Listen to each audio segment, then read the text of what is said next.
Welcome, everybody, to the RnR Catcast, a fan-based podcast focusing on Montana State athletics. We're two dudes named Ryan from the state of Washington talking about our dear Montana State. We hope you enjoy.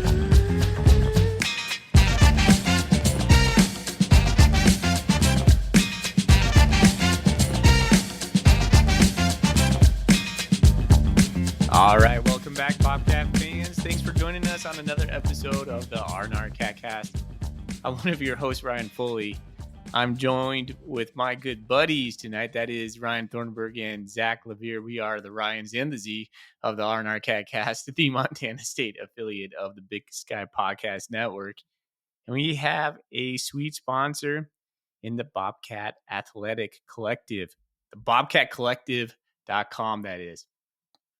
Are you a proud supporter of Montana State athletics? The Bobcat Collective is the first and only NIL collective for Montana State student athletes, empowering them to succeed both on and off the field.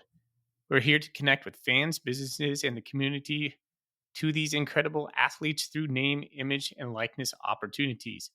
If you're passionate about supporting the Bobcat athletes, visit bobcatcollective.com today to learn more and sign up to be a member for as low as $25 a month.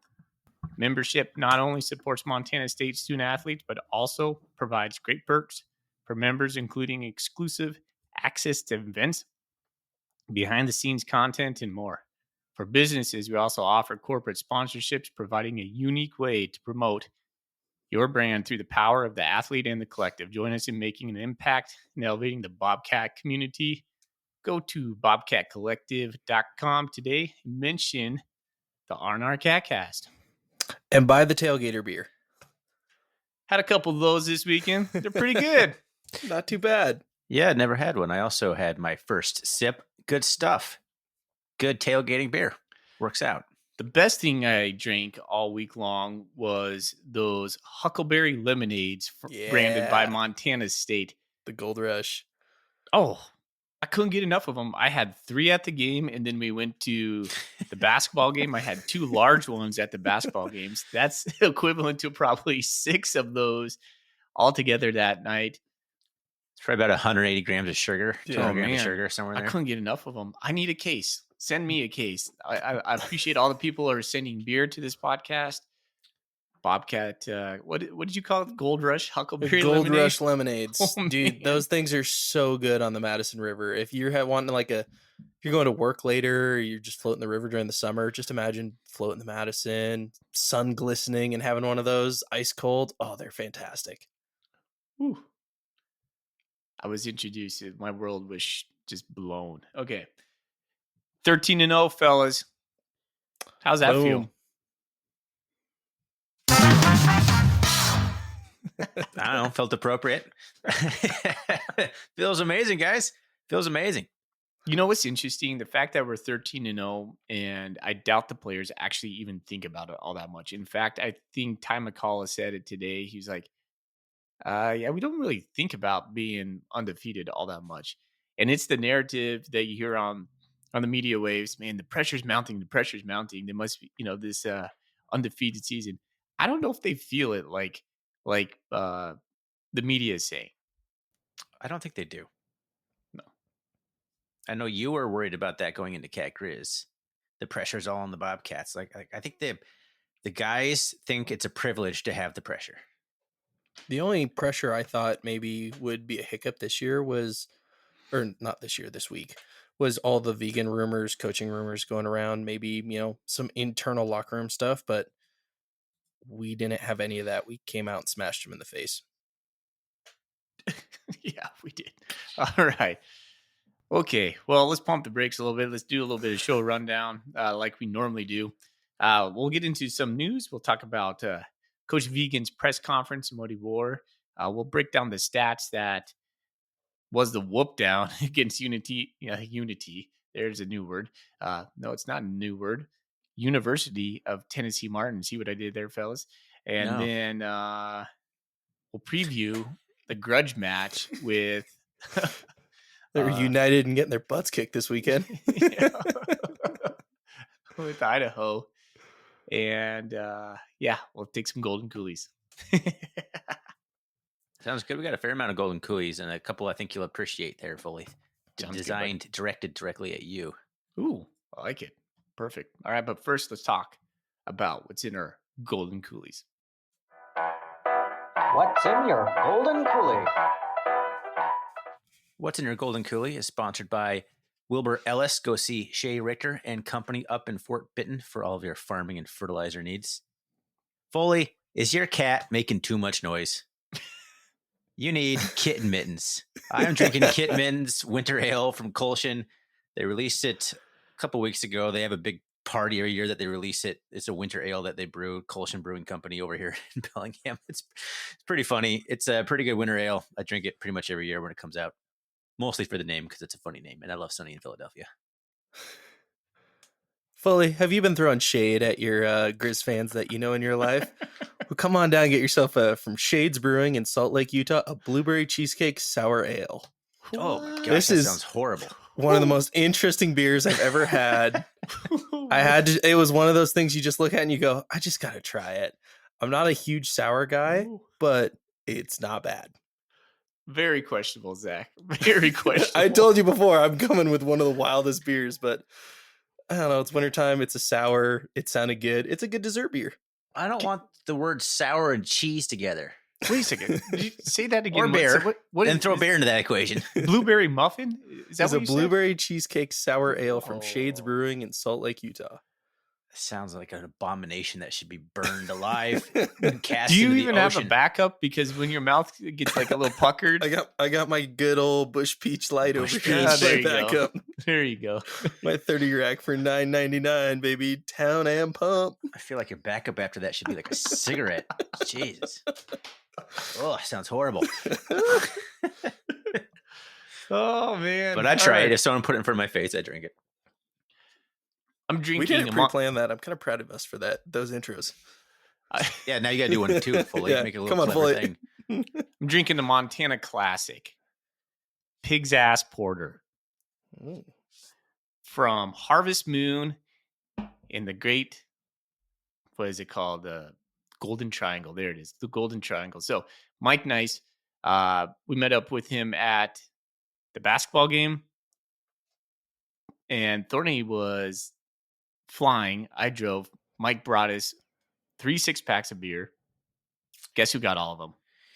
Not me. Thank you, Mike. This is Sad, awesome, man. This is a. I was almost going to look this up. I think probably there's a wiki page for this beer. This is an old classic. It's one of the first like microbrews I can really remember. Yeah, we're talking over 20 years old at least with this beer. Yeah, At least before the Way whole before my boom. time. Yeah. Before the whole microbrew boom. right like the there in mid- Belt, late 2000s. Montana. Have you ever been there, Zach? Have you ever been to Belt? I have not. Cool little That's- brewery. I'm not even sure that's their best beer either. No, it's good though. It's really good. Belgian So- White is amazing. So they make good beer. Yeah. I Nice. just haven't had that in a while. I did have a pig's ass at the airport on my way out. It's the last thing I had Nice. in Montana. I had a pig's ass for $9 friggin' bucks at the airport, I used to fly which fish. they just gave to me in the bottle without even a glass. It's like, cool, thanks, $9. Yeah. Here you go. I used to go over there all the time because I mean, living in Great Falls, I would fly fish on Bell Creek quite often, and then I'd stop over down in Belt, which is a cool little town. By the way, Belt Rodeo, one of the best times you can have in the summer if you make it out there, North Central Montana. It's before, yes, I think it's before 4th of July. I mean, small town rodeos in Montana It's are the some best. of the best. Yeah, some of the Small best town times you rodeo can have. season is the best during the summer. Absolutely. So there you go. Shout out Belt, Montana. Thanks, Mike. Thanks for the beer, buddy.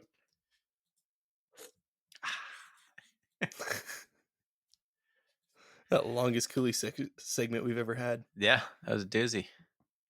Doozy. All right, steer the ship fully. Yeah. Okay. Let's talk news. Didn't know where to go with there right at that moment. Coach Vegan won an award. Eddie Robinson Coach of the Year award. That deserves an applause. Woo! That's my coach. And a cha-ching. Yeah. Yeah. Does he get Yeah, a bump there for it that? is. I think he gets a bonus for that. Should. He deserves a bonus for that. Yeah. I saw it coming. Your thoughts? We're the only 13-0 team or 12-0 undefeated team. We had a great season. He's led the way. He clearly deserved it.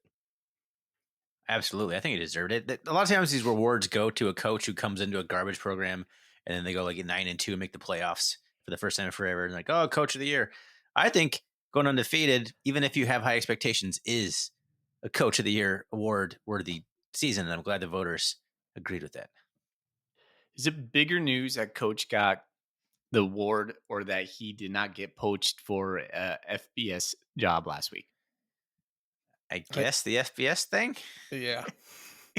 In terms of impact. Seems like we rode that ship. Don't know Yeah. how true any of that was, but it was a stressful couple days. It could have all been just smoke. Yeah. Nothing. There's nothing there. You'll never really know the answers. We'll on never these know. things. Yeah, I don't know. I felt pretty good after talking to Zach on that episode that we put out a couple weeks or like 2 weeks ago some time ago. And then when the news was hitting the airwaves, I was like,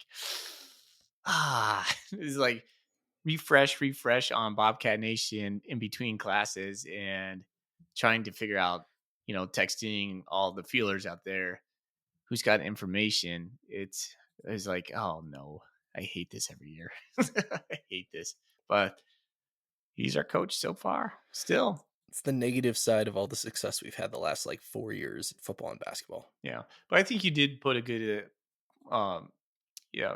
perspective out there. Like Leon hasn't had a bad hire. If this does happen, for sure, will we take a step back? Likely, will it be a negative impact in the long run? Probably not. No. If and when it happens, just go reread my article, the one and only article on the RnR.com, where I wrote about Danny Sprinkle leaving. It's going to be the same sentiment. Yeah. All right. Well, let's not dwell on that because it hasn't happened. Let's talk about not happened. We kept him. Let's talk about what Coach wore in his press conference today. And now, Bobcat fans, it's time for F&F Fashion Watch, brought to you by Foley and Fisher, the only two that seem to really care what Brent Vegan is wearing at his press conference. Got to say hi to Russell this weekend. It was good to see him. Coach wore his dark navy suit, a light blue shirt, accented with a large square check, complemented with a blue and gray paisley tie. No pocket square, no baloney. Saving it for the end of the year. Saving it. I believe in it. Saving it. I believe. Love that paisley tie he wears, man. That is is one of my favorites. Absolute game changer when he brings out the paisley. I like it because you say the word paisley, and it's just it's an amusing word to hear you say.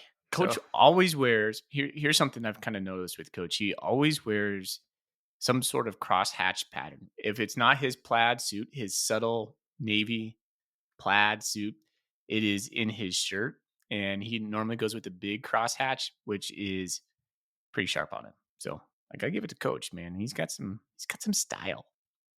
I go back to what Keaton told us about maybe it was just me, the schlubbification of coaches, how most just show up to things in quarter zips, especially in basketball. I've grown on it. I really like that Coach wears the suit every Monday. It shows a little extra care, like a little extra oomph. Now we were at the Bobcat Prowl for the game, and Coach comes out in that suit. I'm like, yeah, nice. Just looks good, looks sharp. We had an opportunity. We were within 10 feet of him, and we just kind of just smiled and said, "Go, Coach!" Pocket that was it. Square. Yeah. Another pocket square opportunity squandered. Yeah. What if you should have just gave him a pocket square, just handed that out. He would have been like, "What is this? A napkin?" Just go up there and just shove it into his pocket and run off. Cool. Pause for a moment. I'll tuck it in. Can we get him for Christmas an RnR branded pocket square? I think so. Here's what I'm going to get him. That's our next swag swag item. We get square custom made and is pocket RnR branded cufflinks for his jacket. That's what I want. All right. Mm-hmm. So you can tell when somebody knows way too much about something and they're forced to talk about it, because he came up to the microphone and I've never seen Coach Vegan just rattle off things about any team like he just rattled off about Idaho. He he was just like bored. He's like, and this guy's pow, pow, pow, pow, pow, pow, and he just laid it all out. I was like, he's ready, guys. It's, his little line he put out there, kill or be killed. I'm pretty sure he's just thinking about that all day long. Like, he is ready for Idaho. Absolutely just stone cold ready.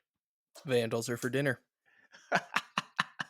Man, I hope that's true. I love the fire he has towards Idaho for some You can, reason. if you watch enough of his press conferences, you start to read Vegan. Because when you first, if you just watch him, you're like, he doesn't give you much, but he gives you a ton when you get to know his language, his body language, and what he says.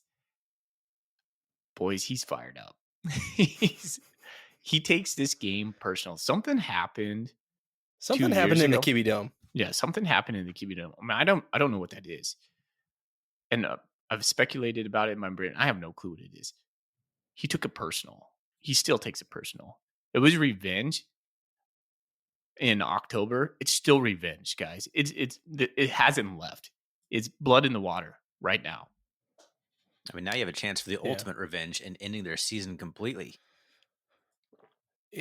It's always seemed to me the outlier game of his 9 losses as coach. That game at Idaho is the outlier of all the other ones. The other ones were Montana, Dakota States, or FBS programs. And that one Idaho game is like kind of a little outlier right there. That game just ruined last year. I am a firm believer that game ruined last year's season. Yes. Well, it broke the Bobcats in some way. It broke us. Whatever it did, it ruined that season. No, we never fully recovered, and all the rumors of infighting or toxicity in the locker room, coaching staff, whatever, it all kind of just escalated and came to fruition, or came to the spotlight after the Idaho loss, and just never got it right. We'll talk about it more, but just some highlights from the press conference. Oh, yeah, the press conference. Yeah. He did say Rohan is upgraded, was doubtful last week. The way we saw him moving on the sideline was encouraging, but coach called Rohan a clown after the press He was on the Jumbotron the whole game. The whole game. He called him a clown. I thought that was kind of funny. I didn't hear that part. He said, still hoping on Julius. I don't know, Zach, what you think about this, but Thorny and I think Julius is just done. So, and that's not inside information. I think he's done for the year. And the last thing I'll say is 2 more things. He talked about, or some reporter talked about, hey, are you worried about offensive trick plays? And he's like, no, Idaho just use trick plays. That's who they are. There's a little bit of insight into how he feels about that, because we just need to be ready for it, play good defense. And he kind of ended the quote with a smirk and said, we need to play with great intent.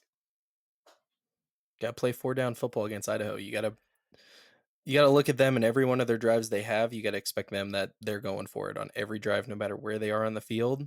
That's just who Eck is as a gambler. So don't expect to see their punter too often. Over under them going for 4th down, 2.5. Over. 3.5. Over. I'm not taking 4.5. Yeah, I was going to stop at that was where I was at. Yeah, I was there too. Yeah. It's an interesting thing for Vegan to say. Like, once a team become like, that's just part of their offense at this point. So it's not.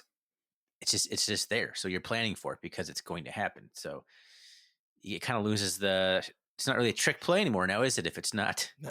If it's just part of what you do all the time, it's not really, it loses its kind of a shine, I guess you say, or it's a surprise ability.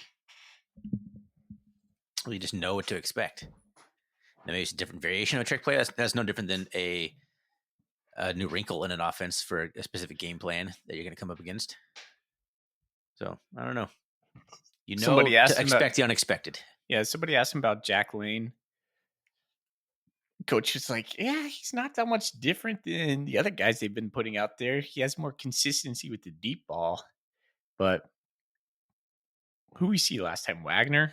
He said he was a bunch of No, we saw Josephic, right? Joseph, then Wagner, because Joseph broke his collarbone in the second That's quarter. right. Oh, yeah, Marcus Paul Ware Broad Paul just Broad landed just on laid him. on him. Oh, yeah, Like a Paul big Broad. old whale. Just Marcus Ware. There I get confused again. Jeez. Oh, Well, man. Idaho guys certainly think there's a whole different entire offensive scheme when Jack Lane's in there. I think I was tweeting at somebody late in the fourth quarter when we played Idaho the first time. They're like, well, if Jack Lane was in, this would be a different ball game. I said, congrats, it'd be 38-7. When it was 38. Yeah, 38-14 maybe. Jack Lane doesn't play defense last time I checked. I'm so confident in how we're playing. That was a complete game against UT Martin. A couple posters on Bobcat Nation said that might be the most complete game they've seen in 25 years. I'm not even sure I'd argue that. I mean, that's a very hard thing to remember, but gosh, I have no nits to pick on that one. It just reminded me how many weapons we have on the outside as well as wide receivers that we haven't seen as much this year because we haven't needed to use them. But when we did spread it out a little bit on a team that did have somewhat of a rush defense, 300 yards in the air is pretty impressive. It made me feel good playing the Dakota States. It's like, hey, we're not one dimensional. No, at we all. finally got to that point where I feel comfortable and confident we can pass to win a football game. Me too. It took a long time to get here. So it's Hack City, Joe DeLeon, and who's the other guy that Sean Anderson. Yeah, Sean Anderson. He goes, Montana State, they're just sickos. They've been hiding this passing game all year and choose to debut it now. What the hell? He's not wrong, man. Yeah.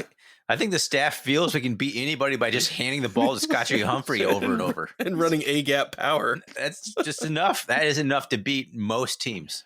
He's like, how the heck do you even plan for Montana State? Good luck. Oh, my word. Guys, Tommy Malott, 22 for 25, 300 yards. I think Tommy just decided to say, you know what? Screw these guys. We're just busting out the lasers and the cannons. It's over, boys. Time to unleash Tommy. What if that is unleashing Tommy? We've been talking about unleashing Tommy all year long. What if that was the version of Unleash Tommy? He didn't even really run either. I mean, he chose to dump it off on sometimes where he could have gotten 5 yards, but he took the 3-yard route, which we didn't need him to do anything more. He had 6 runs for 19 yards. Yeah. Done, man. That's crazy. The crazy part is he didn't need to do any of that, I don't think. I think we beat UT Martin no matter what we do. Yeah. What's the comp for UT Martin in the Big Sky? Do you think Idaho State could have a game against him? Who wins against them in Idaho State? In a neutral site. Oh, UT Martin. UT Martin beats Idaho State. All right. Do the Grizz beat UT Martin? Yes. In Missoula, yes. Yeah. I don't know, man. If they do, to I be honest with you, dude, their quarterback is just so weird. Yeah, they fell apart there. We called that though. I was like, I was surprised Fife waited till Sunday to put his portal in information in. I was like, all right, how long after the South Dakota State game do we get the Fife in the portal? I assume do a halftime tweet. Does UT Martin beat Northern Arizona? I haven't watched a ton of NAU football because they weren't on our schedule this year, so I don't know. You could say with reckless abandon, yes. Yeah, you do. Yes, yeah. Sure. There you go. That's how you do this podcast. Unsubstantiated facts. There it is. Just come out with opinions. Gosh, you know what I thought about? Podcasts are people kept calling Coward employed for 25 years. I was impressed with UT Martin's secondary, specifically their linebackers. We had talked about how much studs they are. 10 interceptions between the 3 starting linebackers who are all seniors. Big boys who can move. Their defensive line was hefty too. Their defensive end was fast and big. So they were big boys. Yeah, they kind of had some moments there where you're like, oh, I don't know if we're going to be able to run on the team. And I think that's why Tommy decided just to unleash it. I don't know. They just look slow. I thought their entire defense looked slow. Okay. Didn't think you were going to say they had that. good hand size, rightfully. and not mid drink. Almost had pig's ass porter coming out my nose there, buddy. I don't think they are slow. I think it's a case of they didn't play fast because they were just confused. Well, one of their players said they prepared this week. Like they told one of the guys who was here in 21 told the team before the game, prepare like you're going into an SEC environment as well. Yeah. It's a nice little compliment. Yeah, one of the in the post game, one of their players said, we played Georgia, we played I can't Kansas remember. State, I think they played this year. Yeah, but he was specifically talking about SEC schools, and he said Montana State's atmosphere rivaled that. I was like, whoa, that's pretty big praise, whether it's like, factually true or not. Obviously, we don't have 80,000 fans, but that was a small crowd for us too on Saturday. Yeah, it listed at like a little over 17,000. A little over 17? Not 17,777 like we would have. I thought there was 20,000 there. It looked full when I was looking out and taking pictures. Like I didn't see very many empty seats. What do you think, Zach? I mean, you get to go to every home game. It was definitely the you could see it was the least attended. I kind of judge by how many people are in the standing room only berm over there on the home side. But it still was pretty damn loud. And I mean, those 2 false start penalties, boy, that place got rocking. Yeah. Late. And I expect 22,000, next week or next Friday night. I really think a Friday night game on ESPN, a little bit of juice, a little buzz in the town. The Idaho game earlier this year is the greatest Bobcat crowd I've ever seen in Bobcat Stadium. That crowd was amped up and ready to go. I want to beat these guys like 200-0. I really do. I want the shutout this time. No, you want to talk about the stats? Touchdown. yeah, Thorny. Let's talk about the stats. I'm going to try and steer this ship a little bit before we go too far off the rails. All right. The stats segment is brought to you by Pronghorn Wealth. Let's see. If you haven't looked at the stats on your company's 401k since the last time, I don't know what I was going to say here. I had a plan. Since Jeff Joe was coach, I'll just go with the classic ad read here. Sorry, Kendall. Reach out to Kendall at Pronghorn Wealth to benchmark your current plan fees. Man, 49-17. Foley, I remember you talking to me before the game. You said if UT Martin scores 17 points, you're going to be worried.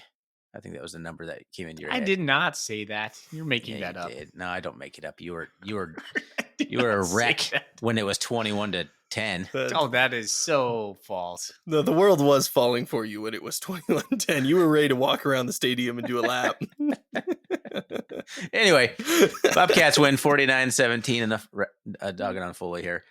Cats end up with 22 first downs, doubling up UT Martin with just 11 first downs. UT Martin just 7 of 19 on third down. The Cats a cool 50%, 5 of 10. The Skyhawks went for it twice on fourth down and converted one of them. The Cats did not go for it at fourth down. 504 yards. The total offense rolled up by the Montana State offense. 300 through the air, 204 on the ground. Just piling up the yards and an efficient day and lots of yards per pass and yards per carry to be thrown around there. Skyhawks finished with 264 yards. It's just total offense, 172 through the air on 16 of 31 passing on just 5.5 yards per completion. And one of those includes that 50-yard touchdown pass. I don't even imagine what their stats would be if they didn't connect on that. 92 rushing yards on 35 attempts for just 2.6 yards per carry. Skyhawks were penalized 7 times for 62 yards. Cats, good job. 4 penalties for 35 yards. That's pretty good. Anything under 5, I'm pretty happy with that number. Lost of time possession battle. That's a first. We only had 29 minutes and 23 seconds of time of possession, and the Skyhawks had 30 minutes and 37 seconds of time of possession. So even all those games where we've had explosive plays and we've been rolling up the score, I feel like we still won the time of possession battle. But the Skyhawks, they won it. So there's the interesting stat in here. And, of course, no turnovers again by either team. It's something that's just kind of a theme for the Cats this year. Not forcing any, not giving up any, just like zeros in a lot of games. It would have felt like we won the time of possession, but when we put in their last offensive drive, and it just matriculated down the field with a couple of penalties. And then we had the interception. That was not the interception because it got called back for pass interference. That's what tilted time of possession in Skyhawks' favor. Guys, it felt like the Skyhawks punted a lot, and they did. 8 punts for 377 yards. Their punter had a freaking cannon for a leg. Yeah, right. That guy He had- loved punting up the high elevation. Yeah. Yeah, I'm so good. He had 3 plus 50-yard punts in this game. We punted surprisingly 5 times. Yeah, he scored 49 points, lose a time of possession battle, and he punted 5 times. It's just blow my We mind. scored 2 out of 2 times in the red zone, which we scored 49 points. You're like, we only were in the red zone twice. They also were in the red zone twice, and they were also 2 for 2. I thought that was interesting. We had 5 sacks, guys, for 25 yards, negative 25 yards, and they had 1 sack for 9. Tommy Malott, 22 for 25, 300, 4 tutties, and he rushed the ball 6 for 19 times. Before I move on to anybody, would anybody like to take a stab on recalling the 3 incompletions Tommy had? One was a wild overthrow where he missed Alexander by about 30 yards. That is The other one. 2 are batted down. Yep. There you go, Thorny. Good job, buddy. All right. Scott Tree Humphrey, 11 for 102, 1 touchdown with a long 36. Adam Jones had 7 touches for 45 yards with a touchdown. Ty McCullough, now let's see, he had 4 catches for 58 yards with a touchdown, a long of 39. That wobbly duck, but he was wide open. And then he had 3 carries for 23 yards and a rushing touchdown. Guys, get Ty McCullough the damn ball. Let's go. Ryan Lonergan, 3 catches for 90 yards with a long of 48. That was a 3rd down conversion. Taco had himself a day. 4 catches for 71 yards, 2 touchdowns. He had 5 returns for 51 yards with a long of 40. Hunter Provience, there you go, Pete, San Diego guy. 2 for 30 with 1 touchdown. Rylan Iron Ort, 5 solo, 7 total. Paul Brott had 6 total, 1 sack. Brody Greeby had 5 total, 1.5 sacks. His first sack since like week 7. Yeah, I'd have to go back and take a look, but yeah, must be tough when you're battling double teams all day long, right? Kenneth Iden, 4 total, 1.5 sacks. Dominic Solano, there's a name that we'll be familiar with in the future. 3 total, and then he had a sack. Miles Sandstead was 7 for 7 on PATs, no field goal attempts. Brendan Hall, 8 kickoffs for 520 yards. And Kincaid Dent, UT Martin's quarterback, was 15 for 29 for 167, 2 touchdowns. And again, I said 5 sacks. There are your stats. Take Tommy out of the equation. Give somebody a game ball for best performance. Who else are you giving it to? Because there's about 5 guys you just listed that I could argue were player of the game. Ty Taco. McCullough. Yeah. Yes, and yes. Taco and Ty. Yeah. I don't know. I don't know. Gosh, Taco's quietly just lethal this year. Mm-hmm. Yep. Oh, I think I've underappreciated how good he is, especially in the return game. I think that's really coming into his own though, too, a little bit. Mm-hmm. He's also healthy this year. He's been 100% all year. Yeah, that's a good point. Guys, I think we need to press the boundary on this game. I know we had 370 rushing yards against these mofos last year. In October. But from what I see lately in the last 2 games with the fly sweep with McCullough and with McCullough and Taco, I don't know why we don't run more iterations of that because nobody's stopping it. I have it up right here. We had 360 rushing yards, 125 passing for 485 total yards. And we pulled the starters in the 4th. Do it again. Like I said, beat them by 200. Bees down. They also went for it 6 times on 4th down. 6 times? 6 times in that game. They were 3 for 6 on 4th. Wow. I don't remember that. Buy or sell, we have more than 485 yards of total offense in I this have game. 485. That's a weird number. Is that what we had last That's time? what we had last time, yeah. Okay. Buy or sell, we have I more. buy it. So I think we're a better team than that October team. I just think Idaho will possess the ball a bit longer. I I think it's just a numbers game in terms of how many snaps we get. Pragmatism, it says sell, but like I think we have a chance of avalanching these fools from Idaho. Fully tell me how you really feel about Idaho. Know. I'm using all my nice words without busting out any cuss words over here. I mean, to your point though, Foley, like what I saw from UT Martin with the rise of like the taco sweep and Taimakola sweep and the screen passing game, combine that with a fully healthy Scotty Humphrey up the gut, up the A gap, and Adam Jones doing his thing, and Tommy taking off like he did. And the tight end game Tom, we have. And then the tight ends getting utilized, and Tommy not even running the ball. Like the Bobcats can attack you from everywhere. And I don't see how Idaho can stop it. I don't see how anybody. I mean, the Dakotas maybe because they can control line of scrimmage probably better than anyone else. I don't think Idaho can though. UT Martin's defensive line was better than Idaho's defensive line. They're bigger for sure. I think their defense overall was better. Do you think those guys in that defensive room right now for Idaho are being like, oh, crap, we got to go see that guy again? It can't be fun to game plan for Tommy. I think they're going to be sure scared. Just getting run over by Scottrey. I mean, if you give him some that's right. He ran that guy over the goal line, didn't he? Yeah.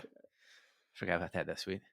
Honestly, they're like, I think the revenge factor for them is huge. It's a big one. Yeah. The thing that gives me a little bit like trust is like, hey, we beat Weber almost back to back like we did last. What was it? Was that in 2022? It was 22. Yeah, 2022. So coach knows how to do this. Yeah. I mean, X going to have them juiced and ready to go, as they should, right? It's the playoffs. It's the quarterfinals. Like everything's on the line. Full stop. Everything. They've won every game since they've played us. Did you know that? 6 wins in a row. Yeah. They're going to come back. Close games against some real bad teams too. Not particularly impressive wins. Yeah. No, but they win close games, and so that's the thing. If they make it close with us, that's it's hard to win on the road in the playoffs. Oh yeah. It's especially in a place like Bozeman. Yeah. Zach, I don't know if you remember this. The last time we had a poor showing on a Friday night. Was it Sam Houston and Sam 12? Houston? Yeah, it was December 7th. I remember it distinctly in my brain. And it was like the first time I felt like Montana State was in a big time atmosphere. And we just did not show up. I remember that game. I remember that. Yeah. We just no-showed. Yeah. But again, that was a Rob Ash team in a very different situation. Yeah, I know. And I don't think that's going to happen. But yeah, it's just. The only good thing that came out of that game is Alex Singleton got in late as a freshman and kind of like, all right, that guy's got some juice. Yeah. That's all I remember from that game. Positive memory. And he was in Bobcat Stadium last Saturday. It was there. Yeah, beautiful hair, beautiful beard. Mm. He's got a lot going. He should be on a Head and Shoulders commercial. He's got that perfect like beard line. Yeah. It just grows that way. Jealous. Players I saw last weekend. Alex Singleton, Logan Jones, Isaiah Fonse, Braden Conkle, Jeffrey Manning, friend of the pod, Jeffrey Manning. That guy's going to strangle you if he ever sees you. He's going to like take you like the Simpsons and just like chokehold you. Like Bart. Yeah, I think that's like, yeah, quite a few guys, and there's more. Jeez. I saw Cleveland. Oh, yeah. He's looking jacked. He looks exactly the same. Yeah. That's awesome that so many former players are coming back, though. That's just a sign of a healthy program. Yeah. When you have dudes wanting to come back and want to be there and are on the sideline, that's just awesome. Thorny, I wanted your take, man, because I wanted to talk about this a little bit. I know we're just weaving all over right now. What was your Give me Bush your Beach just entered the give me your chat. take on just what it felt like to be back at Bobcat Stadium. What did you notice uh, about the game day experience? I mean, to preface that a little bit, man, I had a great time in Bozeman. I felt like I completely transported myself back in time to 2003. We went out on Friday night. We had dinner at Ale Works. I had Bozone Ambers at Ale Works. Then we hit the Crystal. Then we ended up at the Cannery. And on Saturday, we went tailgating, saw the game. And then we ended up as spectators after the game. And then we went to the basketball game after that. And then Sunday, I had breakfast at Main Street Over Easy before I hit it. And on the way out of town, I hit up the Bozeman Hot Springs before I went to the airport. I was like, Place has changed. yeah, it's a little different than I remember Yeah. it, but it still felt amazing. I was like, dang, this is like, I didn't even plan it. I just like, that was like the perfect Bozeman old guy who used to go to Bozeman weekend. I hit up all the spots that are still there from my old relic of a day there. And man, the atmosphere was awesome. The game was great. The crowd was loud. The scoreboard was amazing. I was down on the field level for kickoff. And I recorded a video of the players running out and then the rodeo team like running and thundering right next to me. I was like standing next to Leon Costello, basically right there in the end zone. I had a great time. It was such a good time to be a Bobcat, such a fun experience. And yeah, it was just great. Zach, you said it was just different, and you're right. It exceeded it my is. expectations, and I didn't like. We were watching it up pretty high by the retired jerseys up there, and that was a cool vantage point. And you could see the crowd. And you said it's the sparsest crowds that we had because you look at the overflow and whatnot. It, man, I'm telling you, dude, it's just Pretty full to me. Yeah. Yep. When you look at If the that's east side empty? stands and they're still full in the fourth quarter, whew, dude, that is In a blowout. in a blowout. Game was And over at Thorny, to halftime. your point, like there was a moment when we were going over to the stadium and we were just standing there, and you and I were just sipping on a beer, waiting for Zach to show up, and we looked at each other like it feels like it's 2002, right at that moment, and it just all the feels of being back in Bozeman on our campus, just everything that just felt so damn familiar, but so much better at the same time. I mean, the tour in the BAC, it was so Yeah, what do you guys think of that? I forgot. We got a Yeah, tour we of the did. BAC. Didn't even mention that. just so impressed with everything that's going on in Bobcat land right now. Montana State is just ultra impressive. It's wild. Like It's all coming to Bobcats. it's all coming to Coming Bobcats. up, Bobcats. We need to trademark that. Yeah, we're Okay, on we'll it. get right on that. I mean, I know how to. I don't really want to. Well, the Grizz fan pod, they were going to they're going to trademark only Grizz fans or Grizz fans only.com or something like that. You don't have to be lonely at onlygrizzfans.com. GrizzFans.com. All right. I don't know where to trademarks go are from funner. here. Is there anything else you want to talk about in the UT Martin game? Like, what do you see from the defense? I'll say this right here. That's a team that we struggled with. I mean, it's a little bit of comparison. They're about the same team than they probably were in 21. The same coach, same coaching staff. How they do things at UT Martin is they don't hit high schools hard. They go find guys who flame out at SEC schools and Big 12 schools and MAC schools, and they bring them in. And it's not really a last chance but it's kind of a rejuvenation of, hey, if you make it here for a couple of years, maybe you go back. Maybe you get, you still want to play ball and something there. You play at a place like that. So they have a lot of dudes who have played at big time Power 5 schools. And in comparison, we struggled, and that game was still a little bit of a fight in 21. And look what we did this year.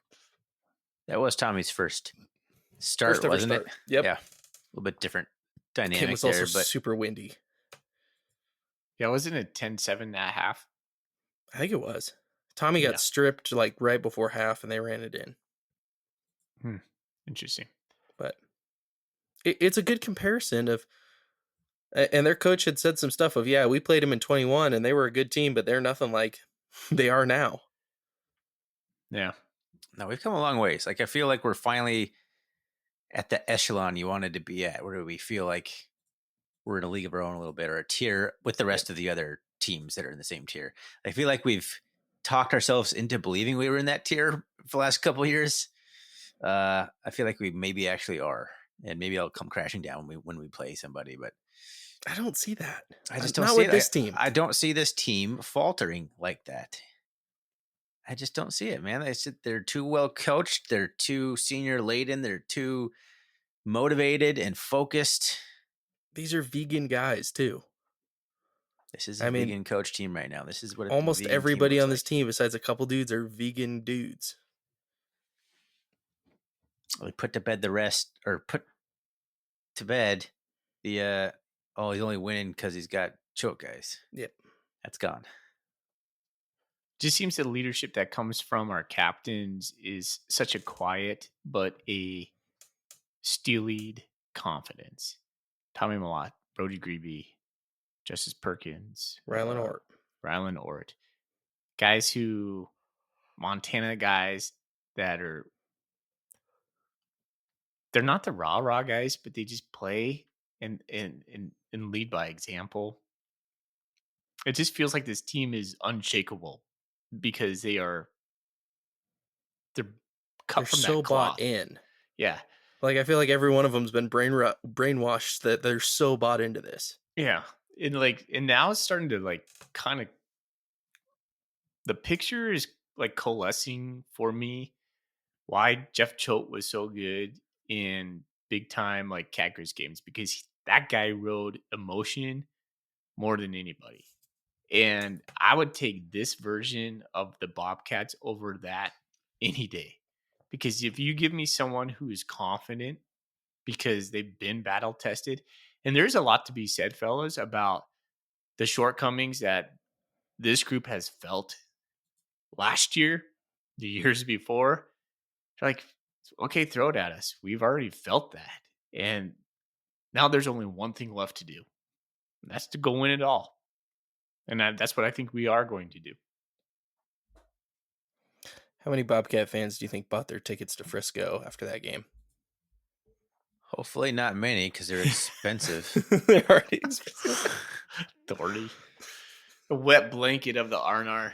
His name is wet Ryan blanket. Thornberg. I'm saying wait until get a ticket later. The wet blanket kind of How goes is that a wet from blanket from the three of us? I was wet blanket for saying don't overpay if you're a Bobcat fan. I was You'll carrying get a a ticket after Davis. Ticket prices will drop. That's the thing. That's what I learned. Ticket prices will drop. Yeah, that's what I'm saying. That's all I'm saying. All right. They'll drop. That's all I'm saying. Jesus. Hopefully not many. Jeez. Well, I'm sorry that you don't have any comprehension of what I meant behind that. Yeah. Prices are too high. Jeez. Inflation. Jeez. I don't want to hear anything from you. All you've done is been a negative Nancy for a month. You were kicking around dirt when Tennessee Martin scored a touchdown, grumbling like an old man. I wasn't grumbling. I thought you were going to take a walk. Where was I going to walk?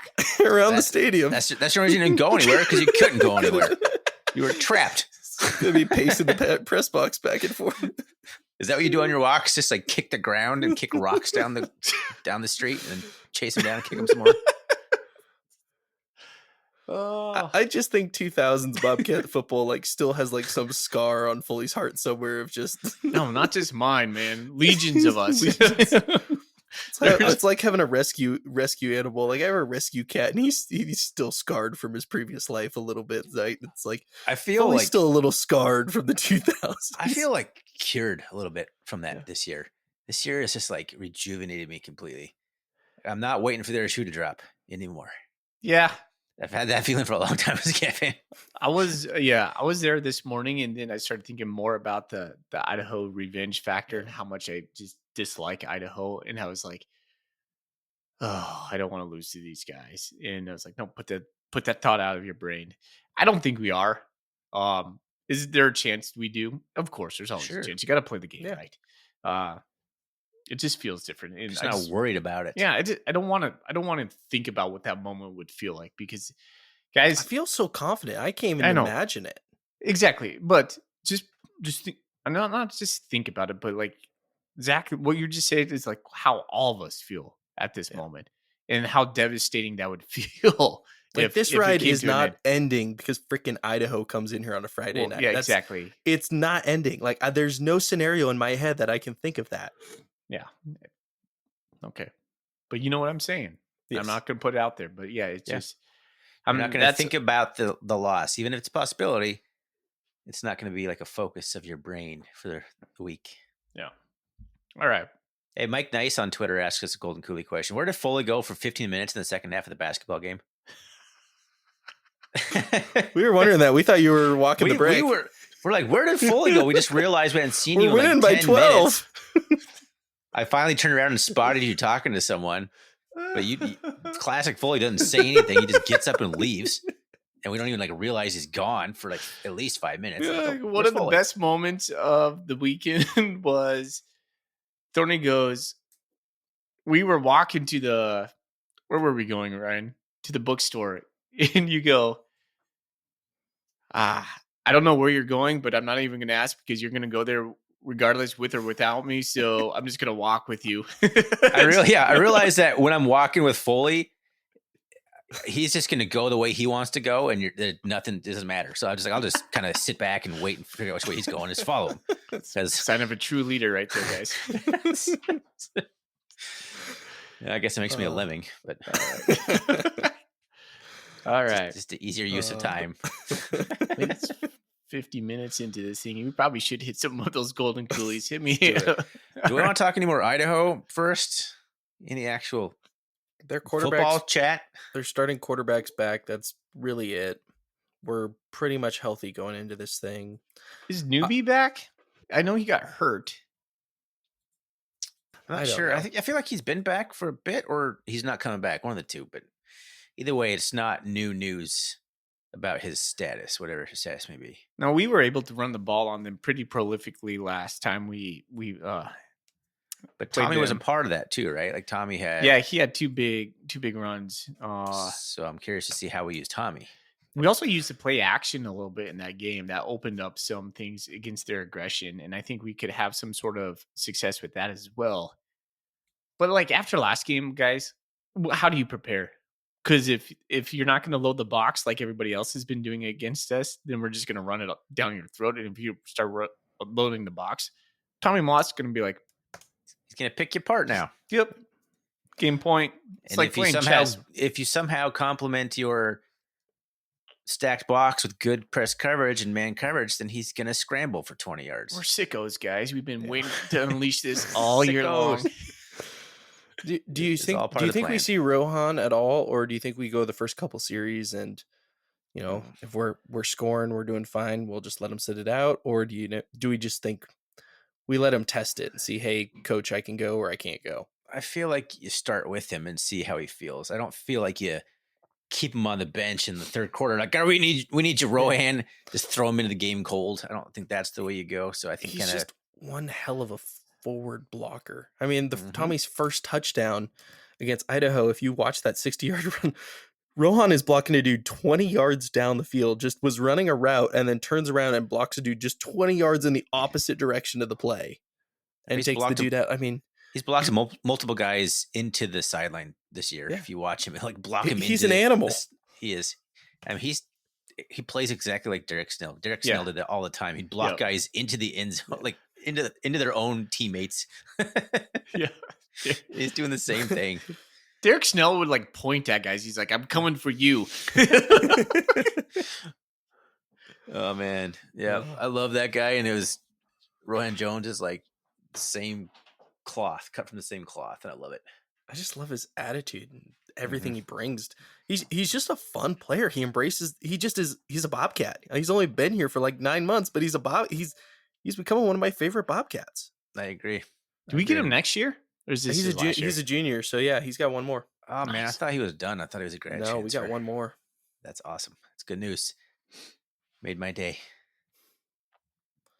Yeah. I don't know. I think Idaho can score some more points. I think Jacqueline is definitely an upgrade, and they don't miss as many deep shots. Like Idaho missed some easy throws and catches in their last game against us.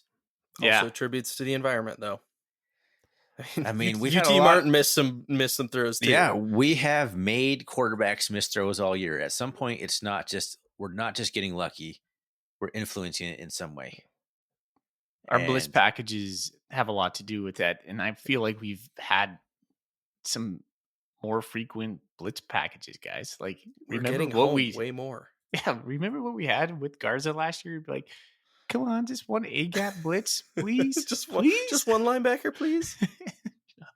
that's one thing I was going to talk about too when we're talking about Brent Vigen is like he had the wherewithal, the courage, or whatever, to let a couple coordinators go that were part of the perceived problem from the fan perspective last year was a little bit of discontent amongst the staff or whatever you want to call it, and he made some decisions, and there has been none of that narrative this year. It's all been one happy family. Also, to identify the coaches within the program that he could elevate. Mm-hmm. I mean, that's not always the thing. Is sometimes in those situations you gotta go outside the program to find. He had young dudes groomed for those positions that Tyler were his Walker, guys that right? are molded and bought into his vision. I don't think anybody expected Tyler Walker to become the offensive coordinator when Housewright was let go. Yeah, and he's done a fantastic job. He's done a great job. Yeah, he has.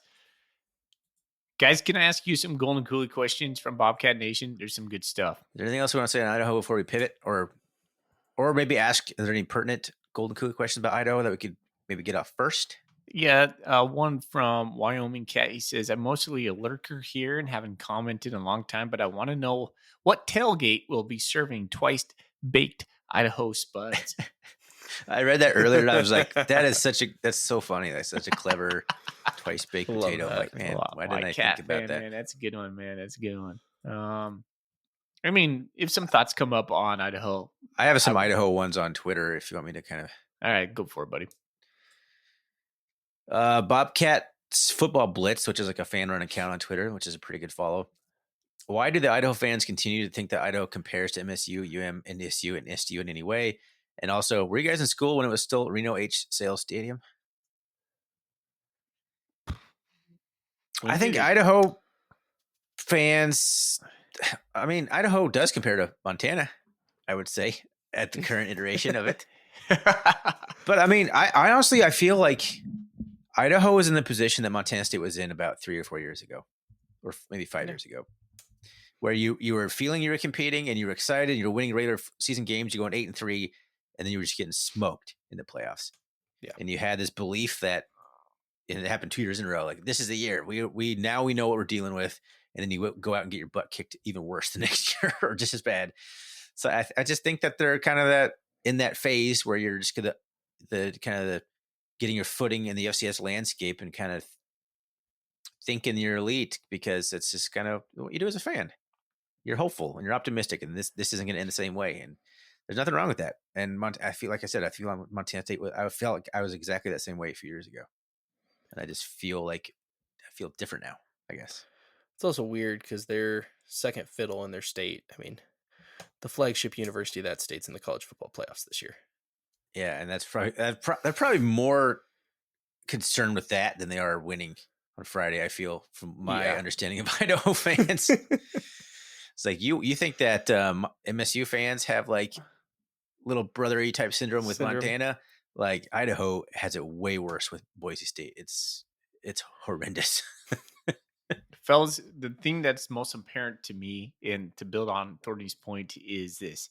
If you want to be elite in the FCS, starts in the trenches. You have to have an elite offensive line and an elite defensive line. And that 100%. Is hard to do, but you have to build it through depth. You cannot just say, we're going to pick some portal players.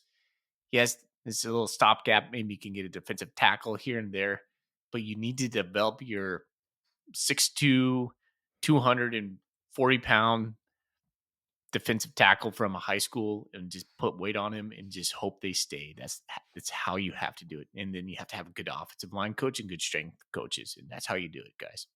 And now more than ever, you got to win the in-state recruiting battle with that, because with transfer portals, Montana kids have proven in the portal era that they will not transfer out of the Montana schools right now. If they're at a Montana school, they're going to not transfer. There's probably 3 quality linemen per class coming out of the state of Montana. You have to win those recruits. Yeah. And this year, in the past couple, the Cats have won those, and that is massive. Yep. That's always going to be a foundation. So Skill players are nice, but that is probably the biggest recruiting battle in the state of Montana that you have to win. Mm-hmm. Yeah, because we've had skill players on par with the SDS schools or Dakota State schools in the past, but we've been outmatched on the lines, and that's really what it comes down to. Because, and that's what it comes down to this game too. Like full circle back to the Idaho is, yeah, it's going to be a good game, or it could be a good game. If you're a football fan, it could be a good game, a tussle back and forth. But eventually, Montana State's depth and strength on the lines will overtake. I mean, that should be the narrative of the game if we don't cause unnecessary errors on our part, turnovers and whatnot. Yep. yeah, that's a good answer. And it was Reno H. Sales Stadium when we were there, right, Foley? No, it wasn't. I did a quick Wikipedia Was that 98? search. 1998, it became Bobcat Stadium. Oh, well. If you haven't Not quite checked that your old. 401k since Bobcat Stadium was Reno. There you H. go. Stadium. Yeah, Man. I gotcha. I had something clever thought in my head, and then when I did the ad read, it just blanked it all. So that would have been much better than what I came up with. Brant asks us on Twitter, what can we expect from the Jason Eck in the second matchup? More trick plays, blitzing more, or will he just play us straight up, hoping for better results with the starters back? No, he's not going to play us straight up. I hope he plays us straight up. That'd be Desperation. the best case scenario. Yeah. That's what you're going to expect from Jason Eck. Desperation. You He's can't gonna hold gamble. anything back. Yeah. Let's go back to the old water boy. You can't hold anything back. I think they come with every single thing they have in the kitchen sink. That's If why he can third sneak, and fourth downs are going to be so crucial. yeah, he's gonna try to scratch and claw his way to any advantage in this, and that's why I respect the guy and hate the guy at the same time, because I would want a coach who would do anything he could to do that. Here's the thing, fellas. I think Montana State's at a level defensively right now and offensively that no matter what kind of gadget he throws at us or adverse scenario, I think we can absorb it. I think Idaho's going to try and muck it up, get in our heads. I think they're going to try to control the clock. That worked for them once. It's good. They're going Points, to try good to run points. the clock. They're going to try to have like a 7 or 8 minute drive off the top and see what they can do. I hope they don't try to just play dirty though, like try to injure us. But No, I don't think they're Yeah. going to do that necessarily, but they will definitely try and get under our skin. yeah, man. And I feel like the guys are too Bobcat cool for Stadium's that. gonna be buzzing though. Like you said, 20,000 plus night game. I love night games. The juice that it brings is just so good for me. I It just want feeds to me, snow. I want a night snow game. man. Ooh, Like Just- not like a downpour, but like a little skiff on the field. Kind of, yeah. no, I want the heavy flakes coming down and we just run it down their throats. Like it's like don't even pass, just A gap powered the whole time. Just Scott Ray going into the end zone with like a just pile of snow as he goes in. I love it. All right, Okay. that's what I got for Idaho related Cooley questions. All right. Want to just dive into the rest of them? Sure. Logan Fife, buy or sell, picking him from the portal. Sell. Sell. No. Who was it? Sorry. Five. Do we Fife. want him? No. So There was another one on Vesperis. Buy or sell on Vesperis. that's more intriguing to me. I'm enticed. I wouldn't hate it.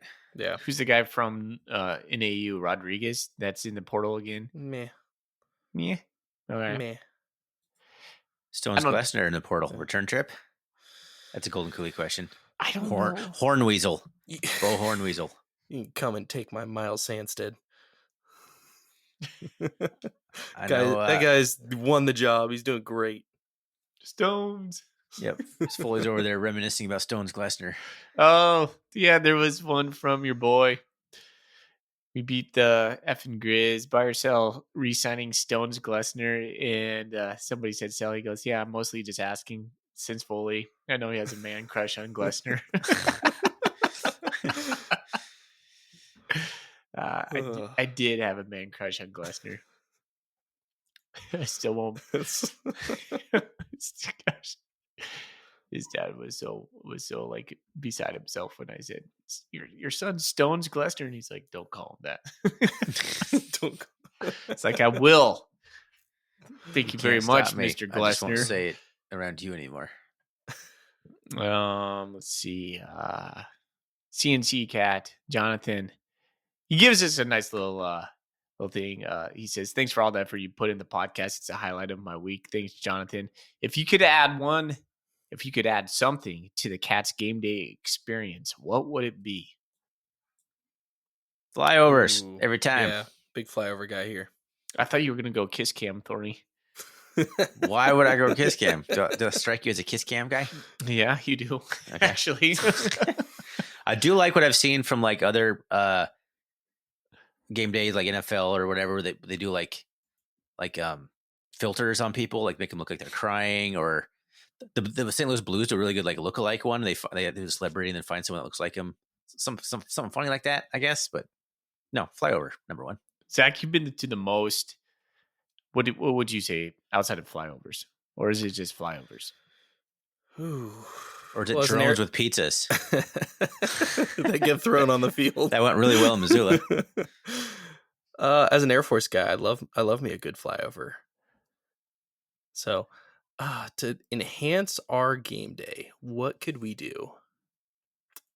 What about a creepy drone show? Yeah. Daytime creepy drone show. I don't know. It'd be. Oop, headphones died. That's weird. A live Bobcat. One thing I would do 2 years ago when we were at Gold Rush, Thorny. If they remember, they had the 100-yard flag that they pulled out. Mm-hmm. Yeah, I like that. If they did that, well, they couldn't do it every game because they have so many people on the field. But yeah, that was pretty cool. What if they had a 100-yard Bobcat flag? That'd be pretty sweet. I think it's pretty awesome that we're in a place where we're having a hard time coming up with anything, because that means the game day experience is pretty damn good as it is. It's come a long way since you and I were college, buddy. Yeah, it's coming out of a Bobcat head that we bought used from like Ohio University. Was it? Yeah. It was like an old one for the basketball games. Is that the one that's in the? Yeah, I think it was in the basketball arena. Pretty sure it's the same one. We bought it from like Ohio, like used secondhand, because they're also the Bobcats. I love our pregame videos. They're so good. Yeah, it's all top notch, man. It feels big time. Gosh, they have so many. Montana State's algorithm of what they do for everything right now athletically is superior. If you think about who they have playing, their coach, the atmosphere, and to boot, the videos that they put out, the content, like Zach was saying the other week, the content is so elite. It's so good how they put it out. The way Montana State's branding themselves right now is so appealing, so very appealing. Why wouldn't you want to go to Montana State after watching? Just take a game day experience, watch the videos online, and you just start to fall in love with Montana State. I'll add this too, pun intended.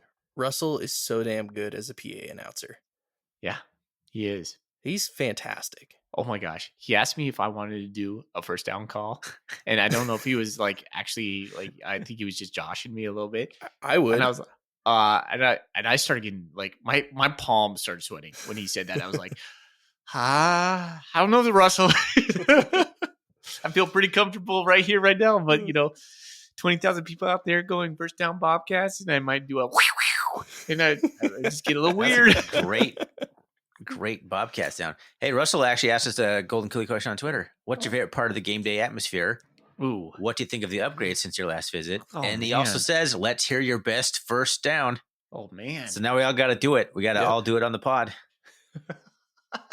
But answer the All other right. questions. We already just kind of talked a little bit about it, but if you want to answer, like, what's your favorite part of the game day atmosphere? I mean, the Bobcat, the rodeo run out is my favorite. It's undefeated. It's amazing. It's not mine. To be honest, it's the Bobcat fans. It really is the sheer amount of Bobcat fans that are in that stadium who care and who are loud.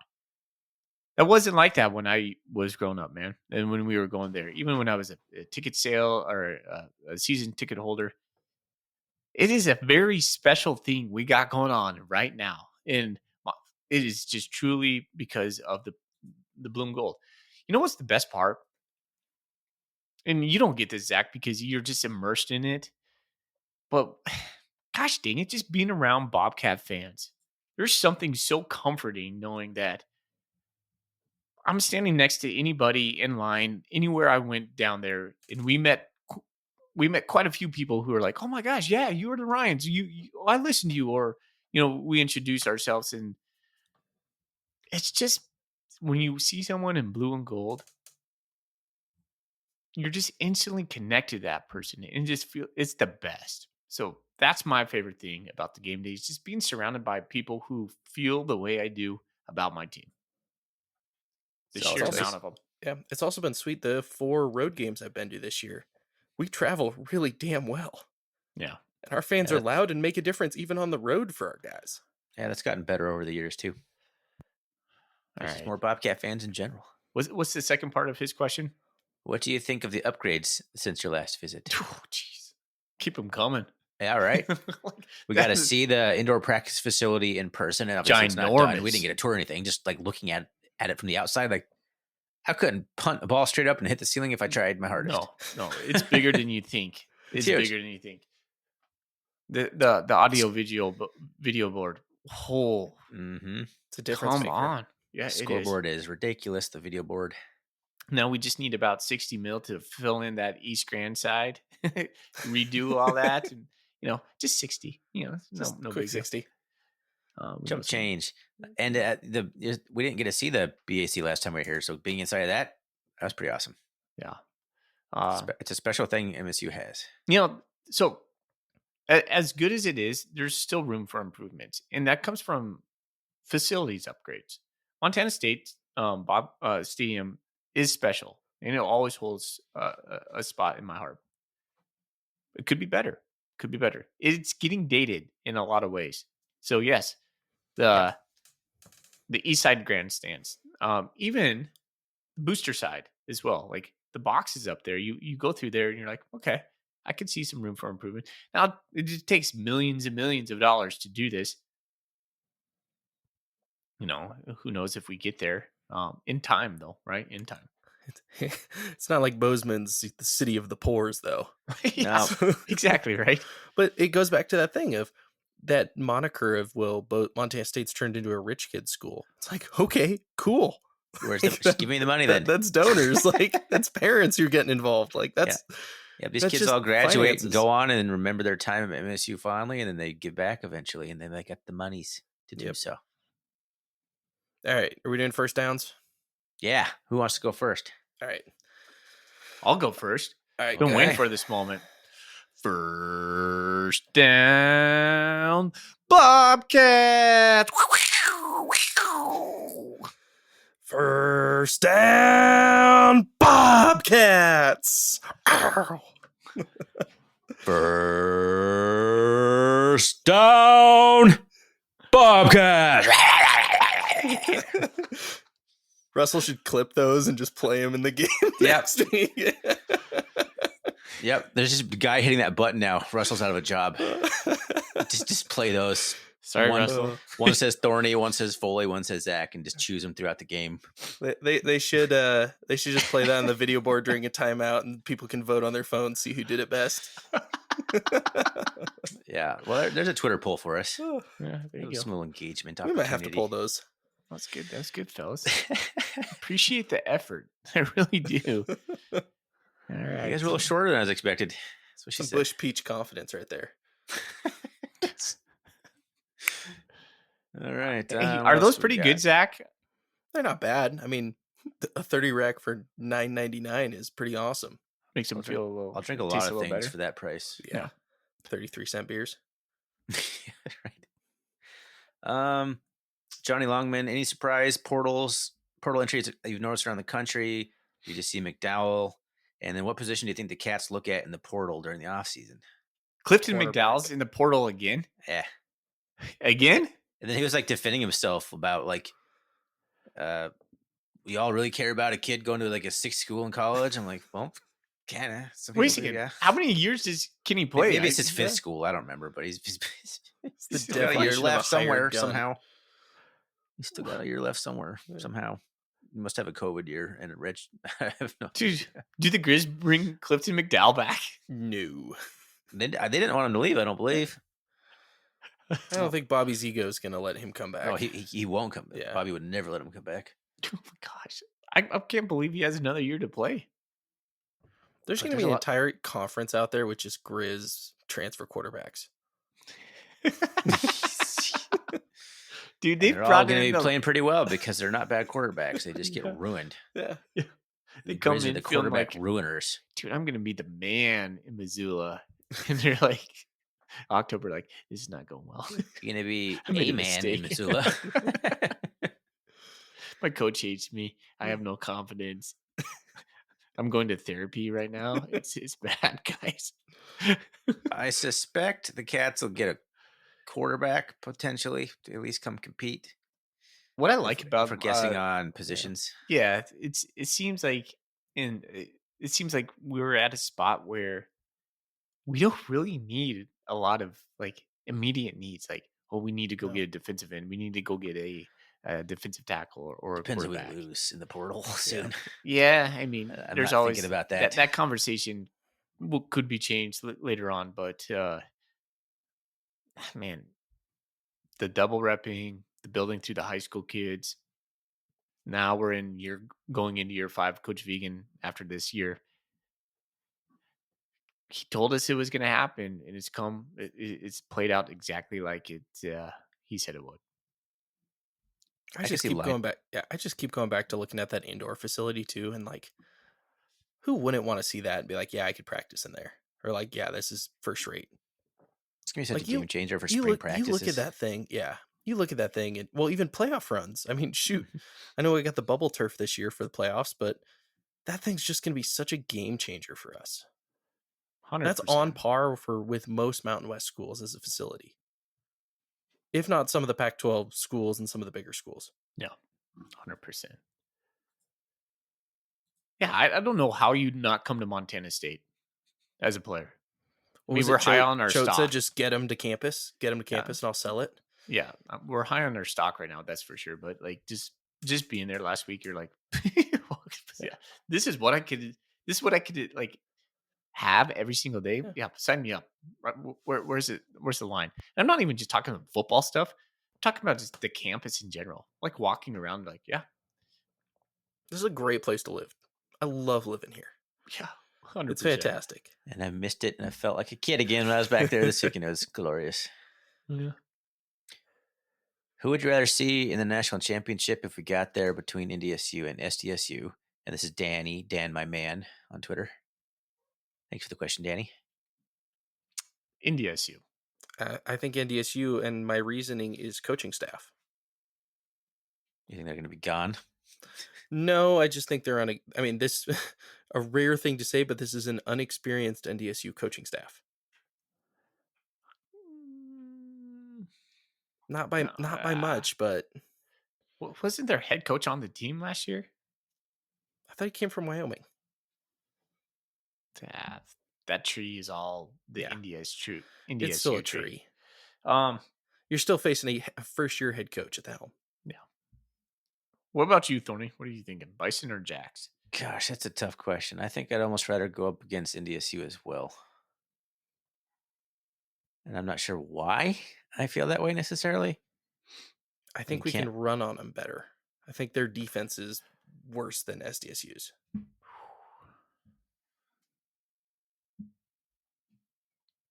Sam Hearn said that he thinks SDSU's defense is better this year than it was last year.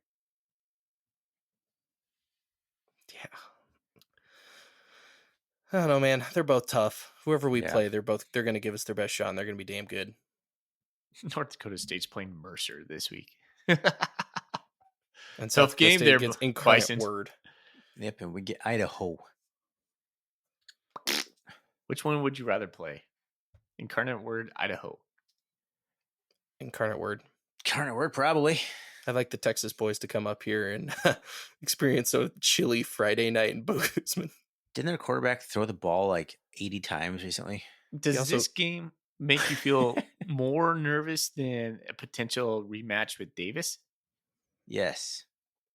There's a quick I yes don't from think Thorny. so. I'm not saying I feel nervous necessarily. I'm just saying I feel more nervous. I think we beat Davis on the road. Davis coming to Bozeman in December.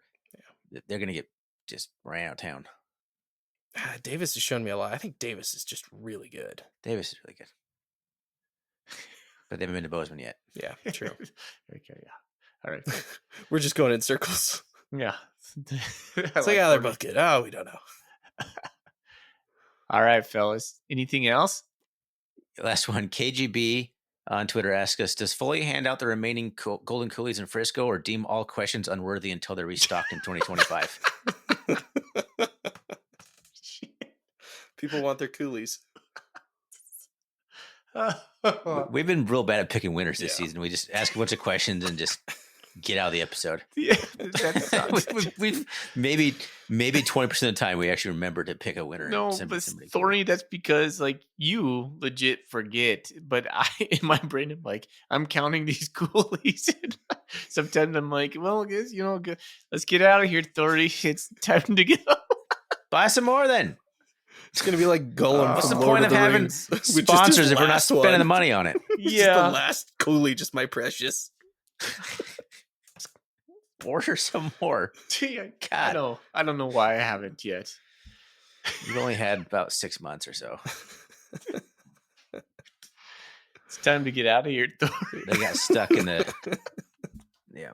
Anyway, all right. Man, that was a fun weekend. That was a fun pod, boys. Thanks for hopping on, Zach. We always appreciate when you hop on. Yep. Thanks to everyone that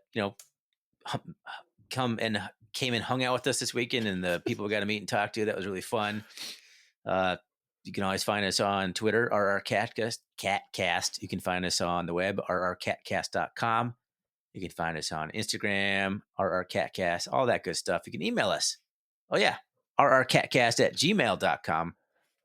Foley's got a cat on his lap right now. That's cute. All right, boys, let's get out of here. Let's go, Cats. Go Cats. Go Cats. Go Cats.